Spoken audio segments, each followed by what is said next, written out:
അങ്ങനെ പെട്ടിയൊക്കെ പാക്ക് ചെയ്ത് വീട്ടിൽ നിന്ന് ഇറങ്ങാൻ സമയമായി. രാത്രി 10 മണിക്കാണ് ട്രെയിൻ. അങ്ങനെ കറക്റ്റ് ടൈമിൽ തന്നെ സ്റ്റേഷനിലെത്തി.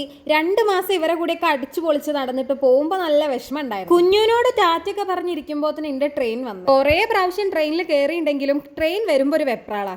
പിന്നെ പെട്ടെന്ന് തന്നെ ലഗേജ് ഒക്കെ സീറ്റിലേക്ക് വെച്ച്, സത്യം പറഞ്ഞാൽ ലഗേജ് കാരണം എനിക്ക് കിടക്കാൻ സ്ഥലമില്ല. പിന്നൊന്ന് ഉറങ്ങി എഴുന്നേറ്റപ്പോഴത്തേന് ഞാൻ ട്രിവാൻഡ്രം എത്തി. എന്താണെന്നറിയില്ല, വീട്ടിൽ നിന്ന് പോരുമ്പോൾ സങ്കടം ഉണ്ടെങ്കിലും ഇവിടെ എത്തിക്കഴിഞ്ഞാൽ എനിക്ക് സന്തോഷമാണ്. എനിക്ക് അത്ര ഇഷ്ടമുള്ള സ്ഥലം കൂടിയത്. രാവിലെ തന്നെ നല്ല വിശപ്പുള്ളതുകൊണ്ട് അന്നപൂർണ്ണയെ പോയിട്ട് ഒരു മസാല ദോശയും കോഫിയും കുടിച്ചു. അവിടുന്ന് ഞാൻ നേരെ പോയത് ലുലു മാളിലേക്കാണ്. രാവിലെ ആയതുകൊണ്ടാ തോന്നുന്നു ഒരാൾ പോലും ഇല്ലായിരുന്നു. ഇത്രയും ഒഴിഞ്ഞ ലുലു മാൾ ഞാൻ ആദ്യമായിട്ട് കാണുക. തിയേറ്ററിൽ കയറിയപ്പോൾ അവിടെയും ആരും ഇല്ല.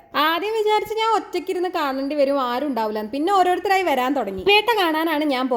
ഞാൻ ഒരു റിവ്യൂ നോക്കാതെ പോയി കണ്ട സിനിമയാണിത്. എന്റെ ഫ്രണ്ട് നിർബന്ധിച്ചിട്ടാണ് ഞാൻ ഈ പടം കാണാൻ വന്നത്. പക്ഷെ വന്നതിന് വേർത്തായിരുന്നു. അടിപൊളി പടം. അവസാനം കരഞ്ഞിട്ടാണ് ഞാൻ തിയേറ്ററിൽ നിന്ന് ഇറങ്ങിയത്. ഒരു മസ്റ്റ് വാച്ച് സിനിമയാണ്. നിങ്ങൾ എല്ലാവരും എന്തായാലും പോയി കാണുക.